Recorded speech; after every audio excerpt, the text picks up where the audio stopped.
This episode is brought to you by Twilio. To hear them explain how organisations are using omni-channel communications to reach customers in the public, stay tuned at the end of this episode. Hello and welcome to the brand new second season of the iTnews podcast. We had a stellar first year with the podcast, supported by a lot of incredible guests and companies, and this year is no exception. We're kicking it up several notches. This is the place to be where you'll hear real details of Australian IT strategy first. This week we're privileged to welcome NAB's Chief Technology Officer Steve Day to the podcast. Steve will be well known to a lot of you. He's been heavily involved in the bank's migration to cloud, and we get a proper update here on the bank's progress on a range of fronts, from workload migration to cost management. We also talk about how NAB is reshaping the pillars of its IT strategy. We hope you enjoy the conversation. You're back with NAB as the Chief Technology Officer. Can you tell us a little bit about what you're up to at NAB these days and what drew you back into the company?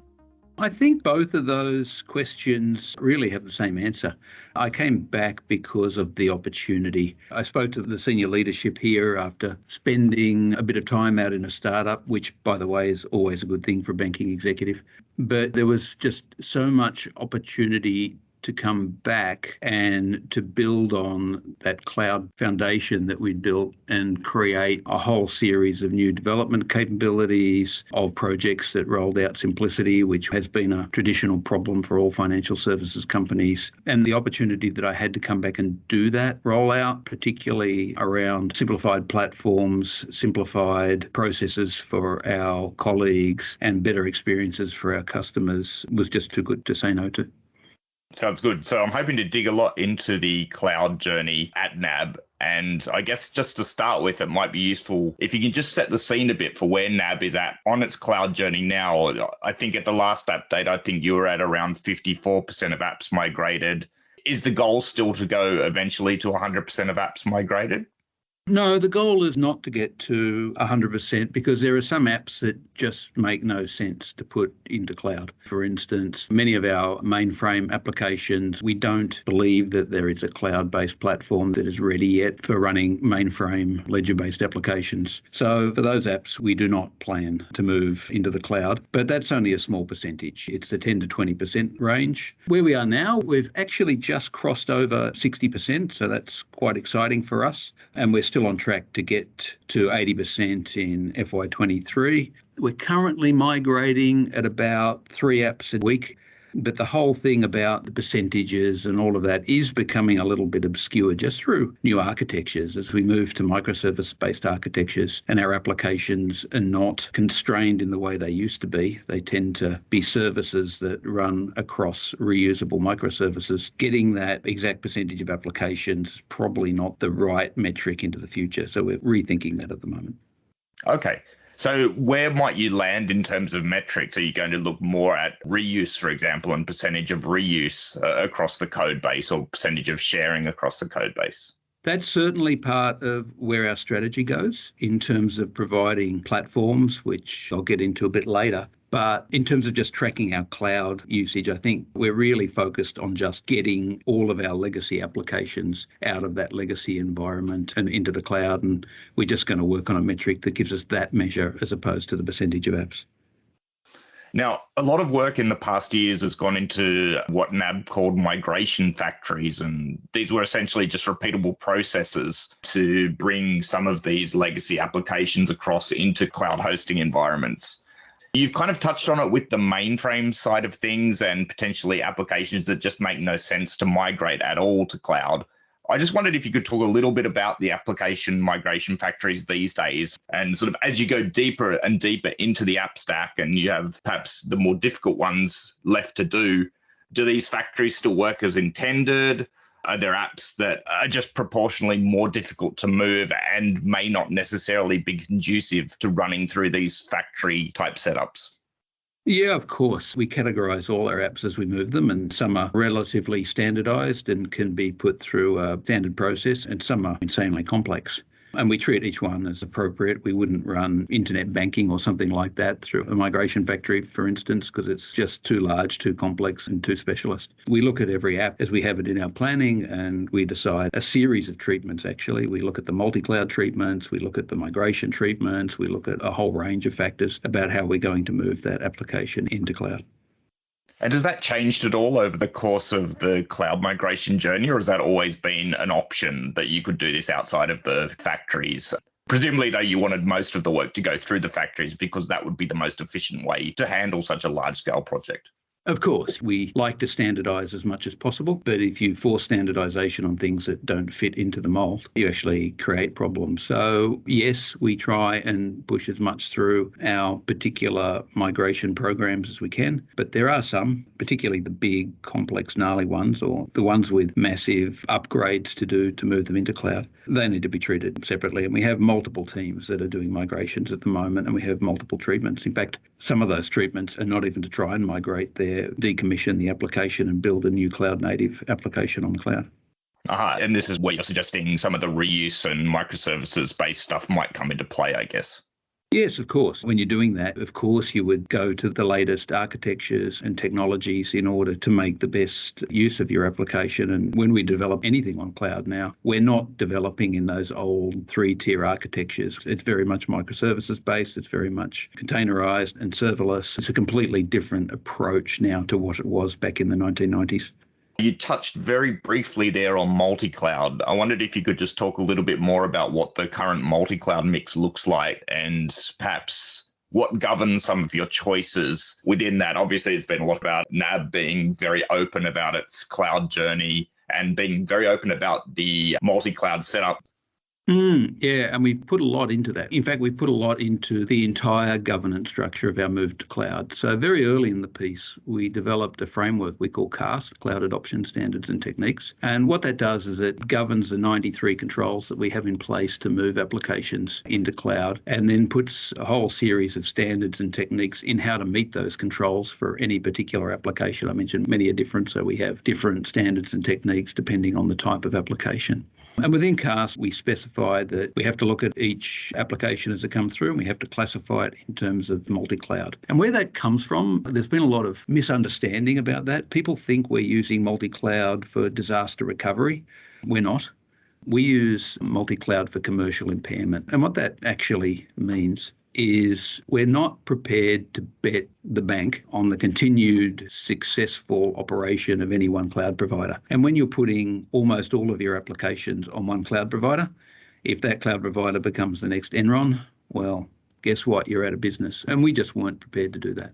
So we categorize every app as it comes through. We give it one of 6 multi-cloud treatments. And that is based on a multidimensional analysis that covers everything from its materiality to its criticality to its inertia, how hard it would be to move in a crisis, the sensitivity of the data, all of those things come into play. And then we give it one of 6 multi-cloud treatments. And MCT1, which is our lowest treatment, basically means it's an app for convenience. And if it wasn't here, it would be slightly annoying, but would not interrupt the business. An example of that would be the room booking app that you can book a meeting room in the office. And MCT1 basically means you don't need to do multi-cloud. All the way up to MCT6, which is a critical app. We couldn't live for very long if a cloud provider became commercially impaired. And for that particular one, we insist on active-active across 2 clouds that we can basically move instantly. And then all the way through in between, we have MCT3, which is be able to move within a month, MCT4, be able to move within a week, all of these sorts of classifications. And all of these categorizations are done at scale. It's actually not too hard to move one app in a week. It's very hard to move 2,000 apps in a week. So the way we build multi-cloud treatments and the architectures that underpin those is so that we could migrate at scale for each of the criticalities for each of the applications that we're assessing. By far the proportion are in that MCT3, MCT4 categorisation. Move in a week, move in a month. Far less than 1% are at the MCT6. There's very few that if our primary supplier went under, we couldn't live without for a few hours. But there are a couple, ledger-based applications, etc. And then there's quite a few that also are not requiring multi-cloud because they're apps for convenience. And are the apps still primarily in AWS and Azure? Are there other clouds that are particularly used? We've standardized on AWS and Azure for now. We want to use Google and we plan to use Google. It's just the priorities at the moment. When Azure came into the multi-cloud mix in mid-2020, at scale, I guess, NAB signed on, I think, for a 1,000 apps in 1,000 days migration, which is a bit like the same programs you see with AWS, the 30 apps in 30 days kind of initiatives. That 1,000 apps in 1,000 days had you going through, I think, until about mid-2023. I just wondered if you could talk a little bit about how you're tracking within that program, or whether you've kind of departed away from that now that you've hit some sort of scale in that Azure ecosystem. Yeah, no, we're not actually hitting the 5 apps a week that we initially scheduled. We're hitting about 3. But then when you combine that with the other section I said about the decommissioning and rebuild of a certain number of apps, we're still roughly on track. And we're still planning to hit our initial target of 80% in calendar year 23. So I think we're not quite at the pace that we said that we'd like to be at, but we're very close. And I feel like maybe, as you say earlier in the conversation, the numbers and the percentages kind of mean less because the strategy has kind of changed and evolved as the program has moved through its phases, I guess. Yeah, it would. If I was to count every microservice as an app, we'd be at 95% now, I think, just because of the sheer number of microservices. But we haven't done that. And we continue to look at how we would just be able to represent our actual goal of everything we want in the cloud being in the cloud. One thing I wanted to talk about and ask you about was you've been involved in the cloud journey from the outset and you've seen it evolve over a number of years. I can remember back in the early days, there was a huge buzz and excitement about it, and there were a lot of public presentations, a lot of overseas vendor presentations, huge amount of information out in the public domain. You kind of see less and less of it, but I just wonder whether this is cloud becoming part of NAB's business as usual, part of the machinery. And maybe there just isn't that much now to potentially talk about compared to the sort of opening. I'd be interested in your thoughts about how cloud and the cloud culture has evolved within NAB to where it is today. I think you're right. You're absolutely right. It's become part of the furniture. It's just what we do now. I guess when banks built their first mainframes and data centers, there was just as much hoo-ha, but we just don't talk about that anymore.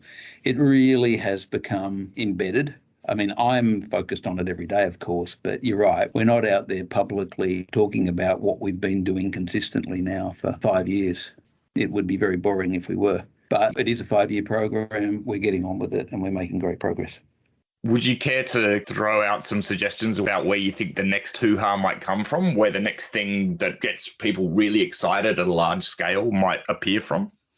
Well, from our perspective, it's more about what we're doing with cloud and the value we can add to customers. It's things like what we are putting out there at the moment, our plans around 1-hour home loans, around a stateless workplace, around what we're doing with FinOps, about serverless development, compliance as code, all of those sorts of aspects of what we're actually building on top of cloud. And now, I think, starting to replace the hype that we had around cloud itself in the early days. I'm glad you brought up FinOps. It's something that we've seen some messaging emerge from NAB in the past couple of months. Now, obviously, there's a whole sector devoted to FinOps. There's a huge amount of material and documentation, and it's a whole discipline in its own right. I'm sort of curious for your take on the whole evolution of FinOps and this topic of cloud cost controls. On one hand, it's a real source of engineering pride in terms of being able to keep a tight control on this.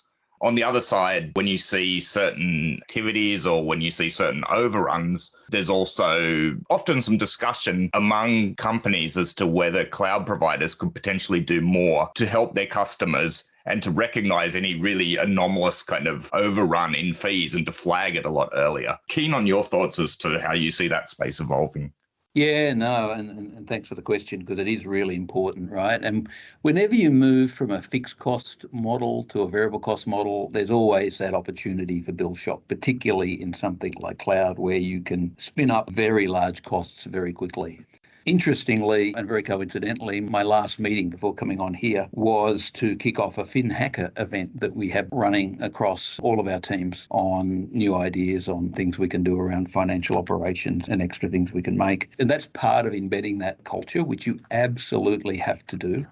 And you have to put lots of controls in place as well. To your point, you can spend a lot of money very quickly. One of the controls we have around that is monitoring on the 6-hour billing feeds that we get from our cloud providers. They provide almost real-time billing. And so if something does get spun up very quickly that is spending outside of the process, we actually use a little bit of machine learning to identify that and to raise flags when it occurs. We're also doing all of the basics that any cloud user should be doing.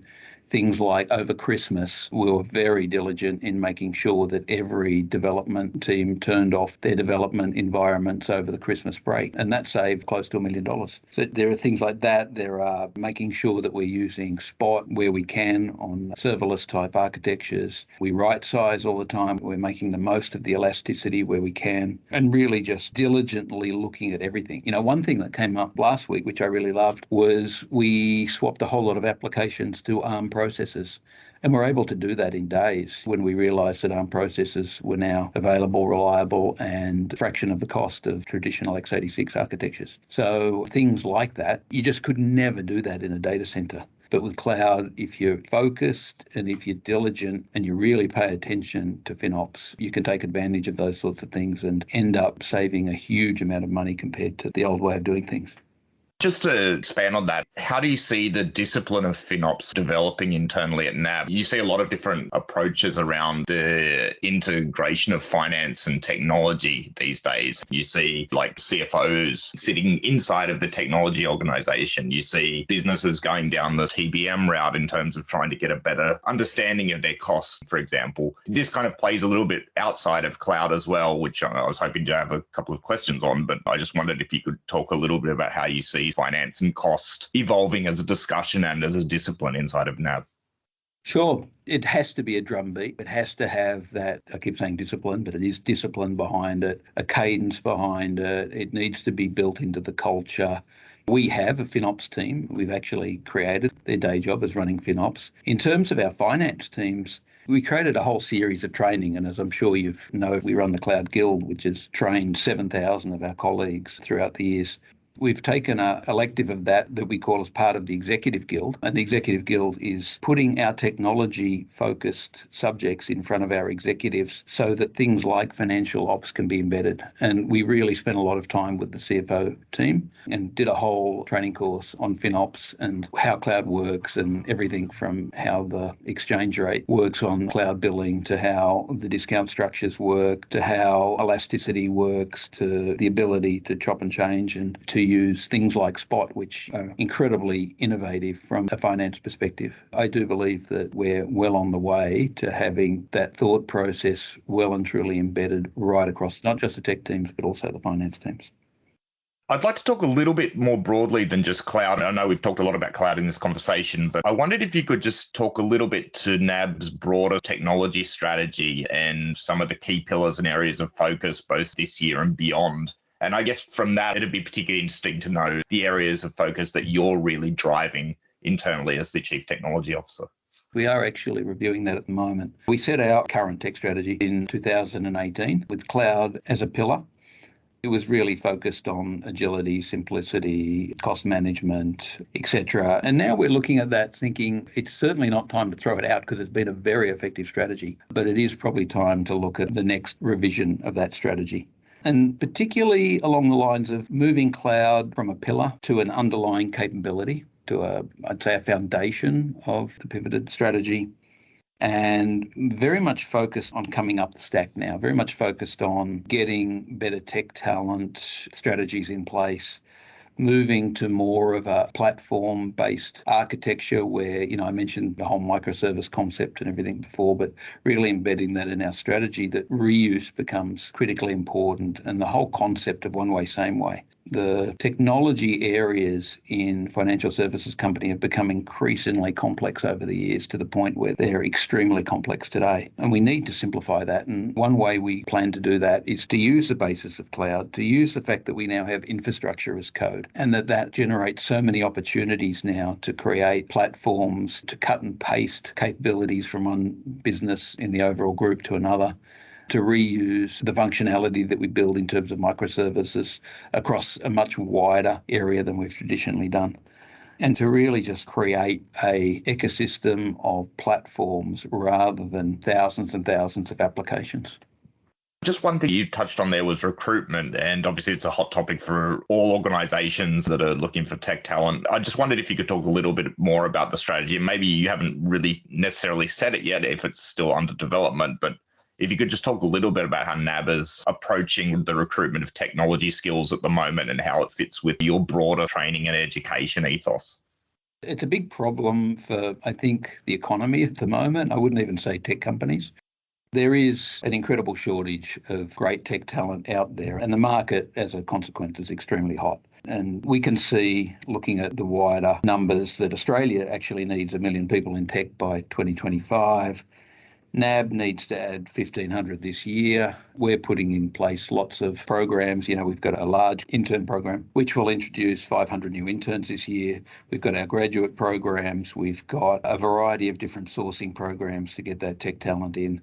That's, I would say, right up at the top of our list now, because we realise that with what we've built and what we continue to work on, we need the very best in Australia, and we need to create an environment where the best are attracted to. And we did that with cloud, but we need to take that to another level now. It's been quite a ride for the last 5 years, but as we look into it and what we've achieved, the last thing we want to do is rest on our laurels. We certainly need to take what we've done, use that as a foundation to build that next level of simplicity and capability into the business.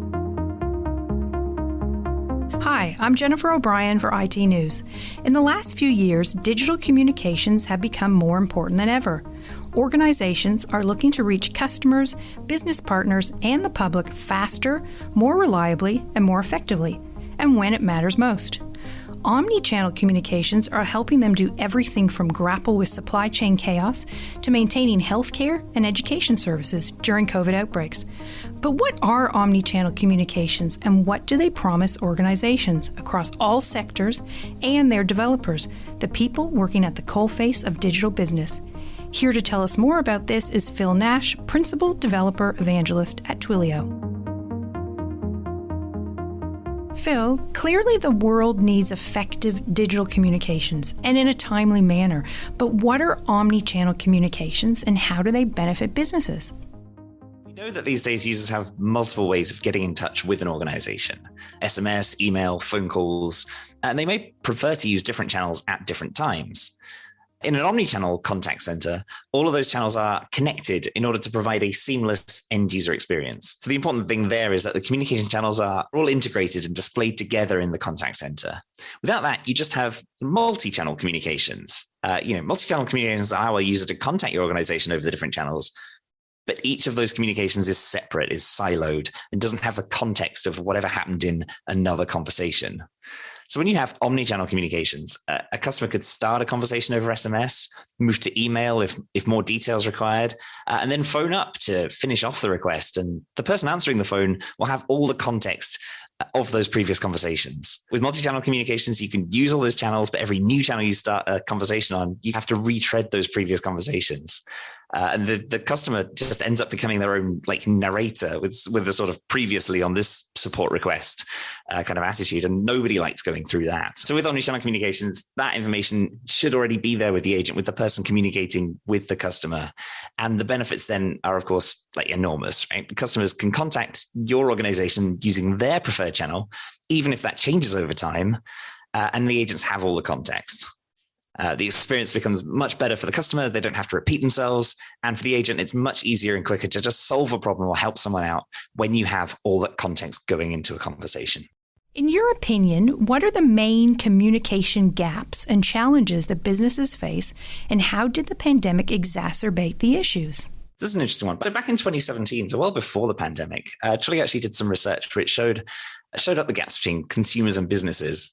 And I thought this was sort of amazing in a way. 94% of businesses at that time claimed their customers were satisfied with the responsiveness of their communications. 96% of consumers disagreed with that. Businesses have had 5 years to close that gap.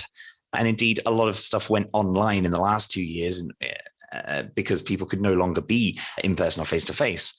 But I still think that the good communication experiences are harder to find than the bad ones. Good communication experiences happen over that customer's preferred channel.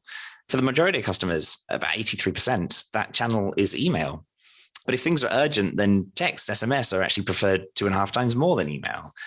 And so the important thing here is not what the majority of customers want, but it's what each customer wants and what each customer needs at the time that they're trying to communicate with a business.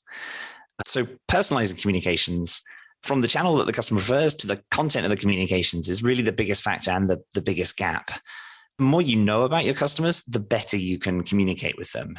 And if there's one thing that the pandemic has given us in terms of business, is that a lot more stuff is done online, and that's producing a lot more data about customers and the way they like to interact with a business. Ultimately, it falls on software developers to build these communication channels. What challenges do you see them having in trying to do this? I guess life kind of turned upside down for everybody back in March 2020. A number of businesses realized they'd have to just completely retool their communications, as they just didn't work if you couldn't go to an office or if customers couldn't come to you. That was a particular consideration for organisation Lifeline Australia, as a charity that supports Australians experiencing emotional distress. They received a huge increase in people calling in for their services. But alongside that, they also had to uproot their existing contact centre to support people or volunteers working and answering calls from home. Like in 1 week, developers there had to spin up an entirely cloud-based call supervision framework and remote escalation portal to allow their volunteers to escalate urgent cases to supervisors or debrief cases remotely via web chat. And I'm sure that was an absolutely huge lift for the developers there. And congratulations for them pulling that off. But I'm also sure, like many other teams, went through many similar changes. Some say that developers should shift to platform-based approaches to software development. How is this relevant when it comes to enabling omni-channel communications? The thing about platforms and why we see so many of them these days, particularly for development stuff, is that things are just so much more efficient to use a platform that has solved a part of a problem for you, so that the developers can then go on and build that business logic that's just important to their business. Developers want to solve problems, but if the problem is way bigger than the kind of thing you're actually trying to solve, then that causes a massive hassle. If every time a business came up with the idea of sending an SMS in order to notify their customers of something, but it turned out that in order to do that, they'd have to spin up an entire development team to build an integration to carrier networks, implement the SMPP protocol, and strike deals with carriers so that you could actually send the messages once you'd done all the technical side of things. There'd be a lot less of that kind of thing in the world. That's why Twilio exists as a communications platform. It takes the pressure off having to build all of that, but the developers can continue to concentrate on what's important to their own business. And that's true for everything we do in development, really, from infrastructure, CI/CD, build pipelines, to all the APIs out there. If there is a business that can concentrate solely on one problem and can provide a platform for it, then you're much better placed to spend the time building your utility on top of what they can provide for you. That was Phil Nash from Twilio, talking about how omni-channel communications are helping organisations to reach customers and the public faster and more effectively. To help you deliver personalised customer experiences at scale, visit www.twilio.com. And that's the podcast for this week. We'll be back with an exciting new interview next week. Until then, you can catch all the latest headlines in Australian IT over at itnews.com.au.